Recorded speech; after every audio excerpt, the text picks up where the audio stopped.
What's good? It's your boy Fanon. Welcome back to the channel, subscribers. For those that are not subscribed, please accept my invitation to subscribe and hit the bell icon so you can participate in the live streams that we do. Do them every morning.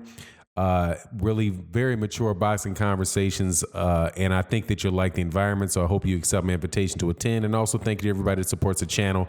Let's get into it, man. I haven't done one of these videos. I think this is the second Deontay Wilder video that I've done in the last few days, and I'm gonna probably keep doing a few more of them now as we are moving into November. About 5 weeks out. I guess that's about 5 weeks out from the fight with Tyson Fury. And I'm going to talk this one about Anthony Joshua because Anthony Joshua fans won't leave me alone. For a bunch of cats that act like I don't know anything and don't want to hear me say, and, got all kind of jacked up things to say about me, man, y'all sure do watch a lot of videos and complain a lot. So I think maybe you guys just like to hear things that you find unpleasant. So I will abide. And let me tell you what Deontay Wilder said about Anthony Joshua. And it's very, I think it's true. Maybe not the coward point of view, the coward portion of it all the way out, because I don't think Anthony Joshua's a straight out coward. I think that this is something that he's talking smack about. But the leaving Anthony Joshua alone and moving on about his business, I agree with. And I'm going to get that quote, but there's something that I want to correct for people that come to the channel and you keep giving the same tired arguments about Deontay Wilder. Okay. You keep hearing the same things over and over and over again. And it's like I know that you are a new person to the sport when you say this. So of all the ridiculous things that are said about Deontay Wilder, I just want to get in this video because I can't I like to respond in videos to people, but I can't keep responding to you with the same answers over and over and over again.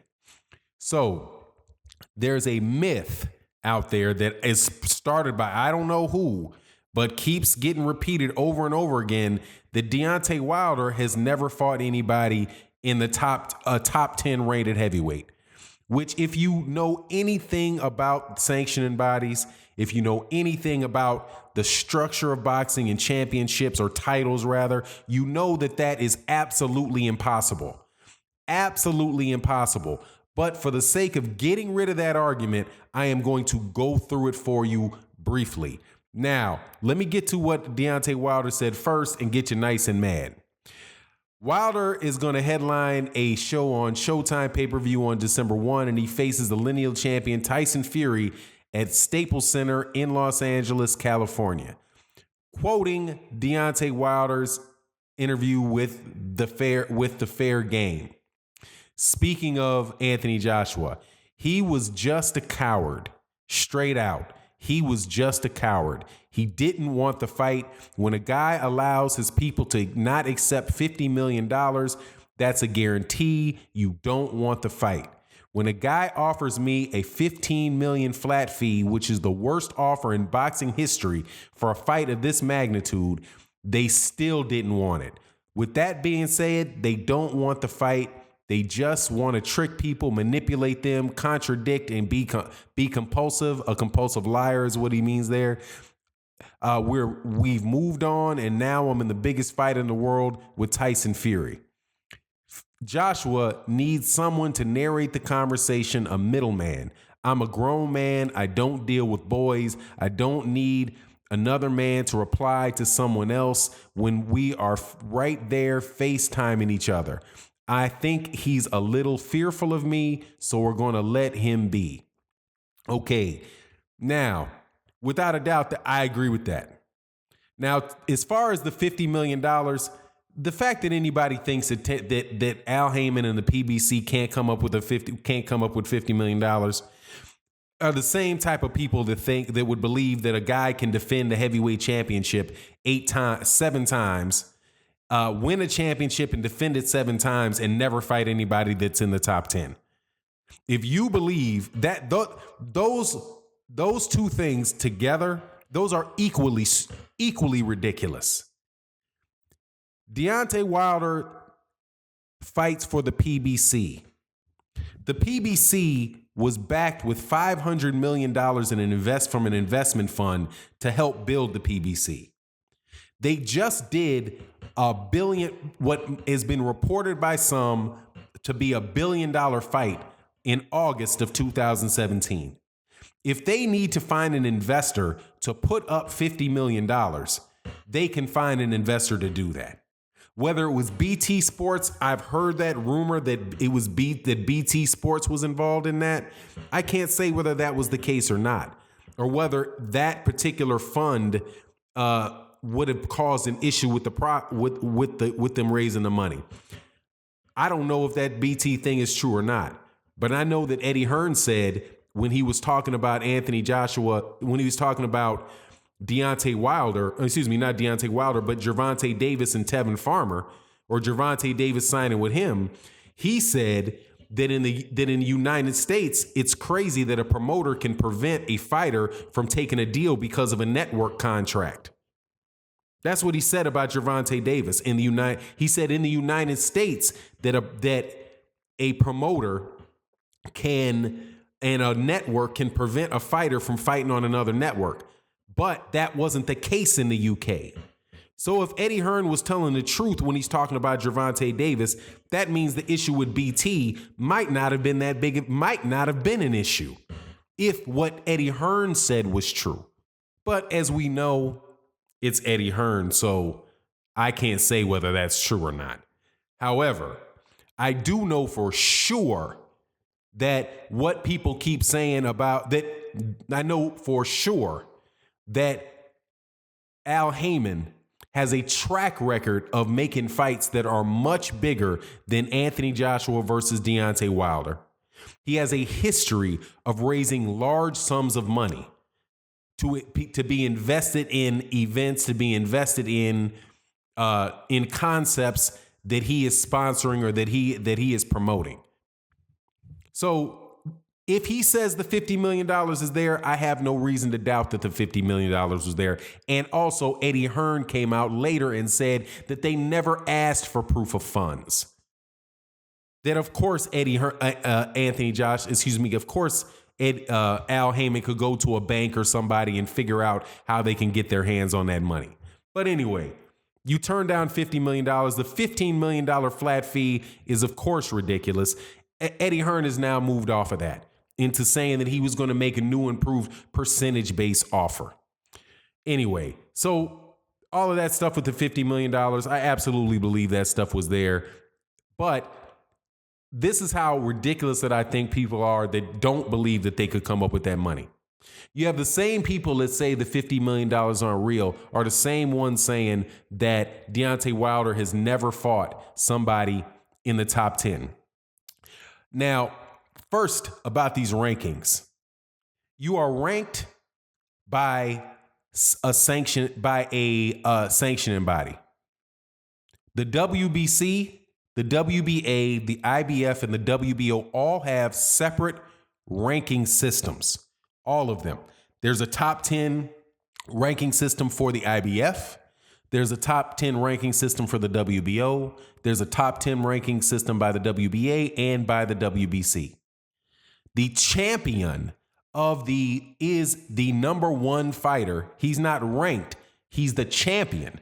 So a champion is within the top 10. Deontay Wilder beat Bermane Stiverne when Bermane Stiverne was the champion. So that's one top 10 opponent that he faced. You have to win a belt off of someone. Even if you win vacant, the two people fighting for the vacant belt are always within the top 5. Always within the top 5.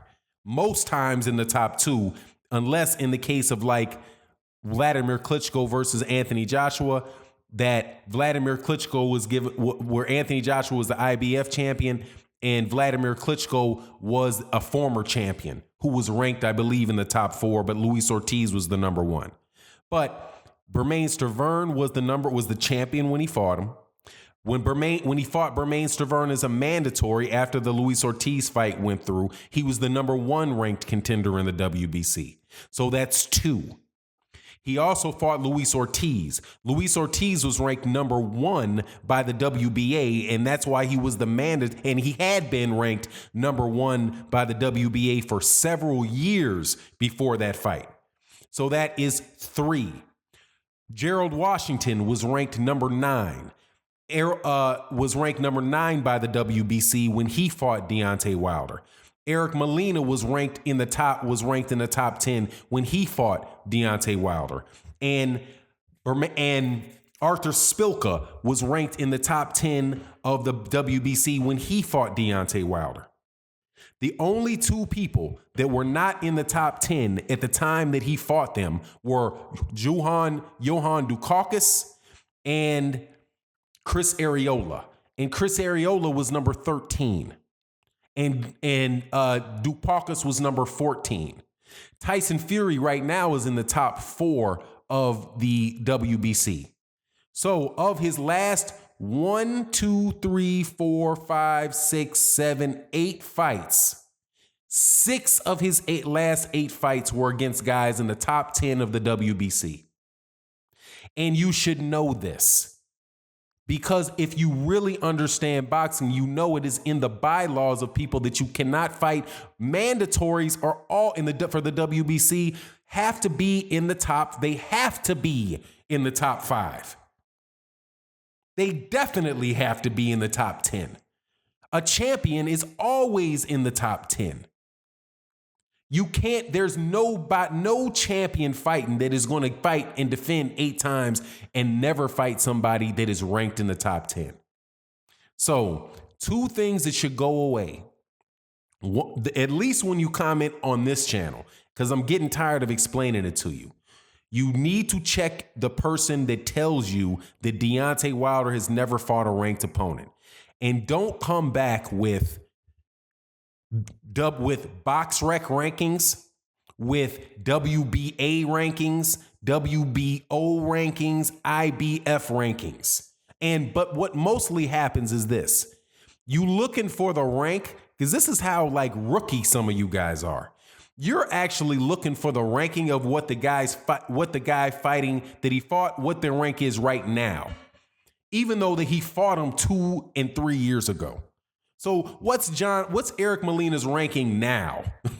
He's not ranked in the top 10. Eric Molina's not ranked in the top 10. Eric Molina fought Deontay Wilder back in 2015. He was ranked in 2015 and he lost. That's why he's not ranked anymore.